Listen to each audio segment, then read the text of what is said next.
In this video, I'm going to share with you 12 tips for how to homeschool on the cheap.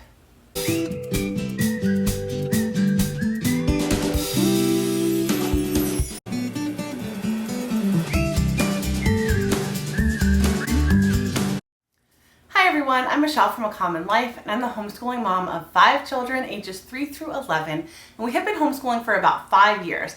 And so today I want to share with you about 12 tips for ways that I have figured out how to save some money as we've been homeschooling. My first tip is to shop the sales after the beginning of the school year. That means once all of the public schools and private schools are in session, find out whatever the stores have left over and buy up as much as you can if you're going to use it. Don't just buy things because they're cheap. Buy them because you want to use them. Use curriculum that you can reuse with all of your children.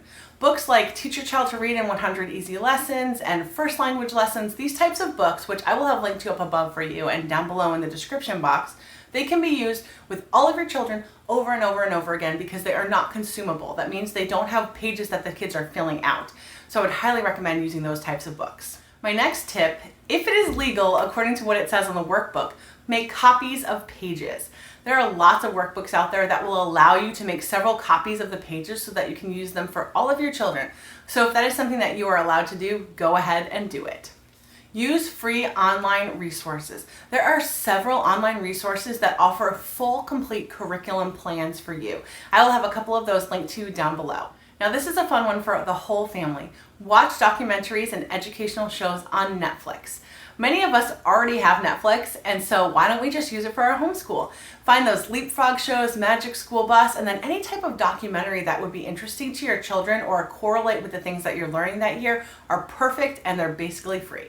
Use your library. Obviously, if you live in a town that has a library, which I think most of us probably do, those are all free resources for you. And some libraries even have homeschool curriculum, so definitely check that out. Trade teaching with your friends. If you have a friend who knows how to sew and you know how to teach piano, maybe trade. And she can teach your children and you can teach hers and you're doing it for free.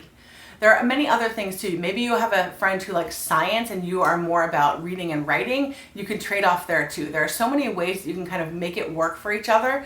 And if you don't even have something that you want to teach, what if you offered them a meal a week or something like that to compensate for whatever they're teaching your children? There are so many ways that you can offer resources and then get other ones in return. Don't buy things that you don't need. You might go to the store and see some amazing workbooks that are $2 or something like that. But if it's not something you're actually going to use in the upcoming year or two, don't buy it.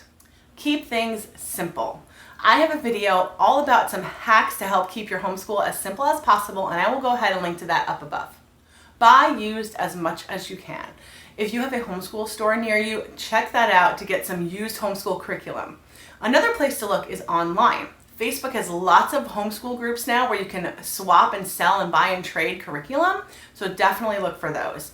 You can also sometimes go to curriculum sales that are in your area and people will be selling used curriculum there as well. Don't spend a lot of money on pre-K or kindergarten. Children those ages really don't need that much. They can basically just use some things you already have around the house, like books and paper and manipulatives for counting and adding and things like that. You really don't need that much to work with younger children. There are so many people who feel like they have to buy huge curriculum for their pre-K, and you really don't. Just read with them, play with them, and while you're doing that, teach them their letters, their numbers, their colors, their shapes, and start reading with them. And that's the easiest way to do it. The last tip is in case you really do need to spend some money, and my tip would be to always check the Dollar Tree first. The Dollar Tree has lots of homeschool resources. I know you might not think that, but they have workbooks, they have lots and lots of school supplies and craft supplies and organizing supplies. So before you go to, Walmart or Target or even Amazon or something like that, definitely check out the Dollar Tree. I hope these 12 tips have helped you out, and if they have, please let me know by clicking that like button and subscribing to my channel. And if you have any questions or comments, please put them down below. Thanks for watching and have a great day.